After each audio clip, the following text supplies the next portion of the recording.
can't believe I'm doing this, but we're talking about the Brooklyn Nets and them playing basketball, which is a crazy thing because I feel like for the last year and a half, it has been anything but basketball. Regardless, I'm not here to just talk about the Brooklyn Nets, who have been playing really well since November 20th, but I'm here to talk about one constant in the Brooklyn Nets basketball-wise, and that is Kevin Durant, who is putting together one of the best seasons of his career at age 34, and he's a flat-out MVP candidate with the way the Nets are playing now. Kevin Durant on the season is averaging over 30 points per game, almost 7 rebounds a game, just over 5 assists. He's playing some of the best defense of his late career, playing great defense at age 34, shooting a career-high 56.5% from the field and a career-high 67.4 true shooting percentage. And this is career-high,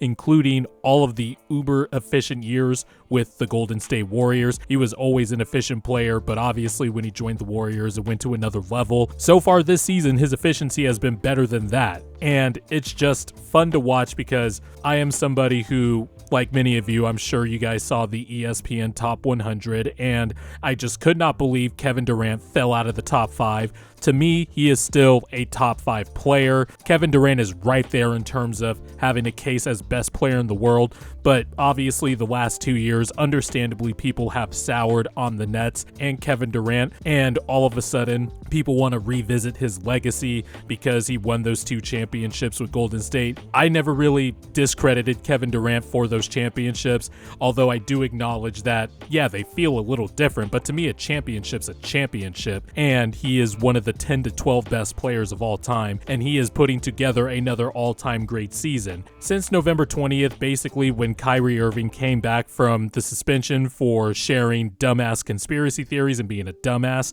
the Nets have actually been playing some awesome basketball. Now, granted, the schedule, if you look at the schedule, I'm sure detractors will look at the schedule and be like, well, look at the teams they've beaten, but good teams beat the inferior teams that are in front of them, and the Nets have done that for the most part. So since November 20th, the Nets have gone 12-3. Their offensive rating is 3rd over that stretch, and this is a 15-game stretch. Their defensive rating has actually improved, and all the stuff they went through early on in the season feels like years ago, through the Kyrie Irving suspension, the firing of Steve Nash, Kevin Durant's trade request in the offseason, etc., etc.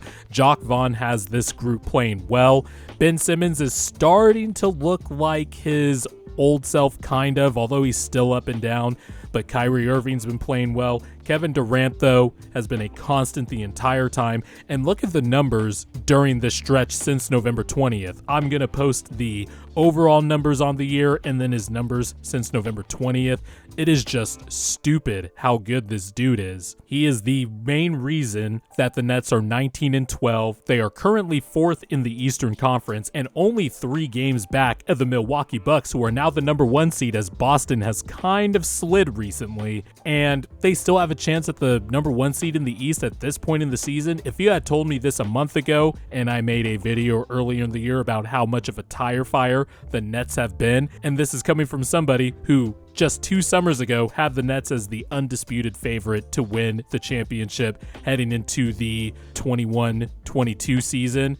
Now, in the 22-23 season, a lot of people soured on the Nets, including myself, but I never soured on the player that Kevin Durant is. He is clearly still a tier 1 franchise player at age 34. He's playing some of the best defense of his career, putting up some of the craziest efficiency of his career, as mentioned, a career high in true shooting percentage and field goal percentage, and his 3-pointer is starting to come back to normal, or I guess progress to the mean, not regress to the mean, but progress to the mean. And he has now firmly placed himself into the MVP conversation. Now, there is always the fear that the Nets will do something stupid, something will happen with some player, or a suspension here, or something organizational will happen. But as of right now, the Nets are playing good basketball. They are beating the teams they are quote-unquote supposed to beat if you consider yourself to be a championship contender. And obviously, once you reach the playoffs, you need to have,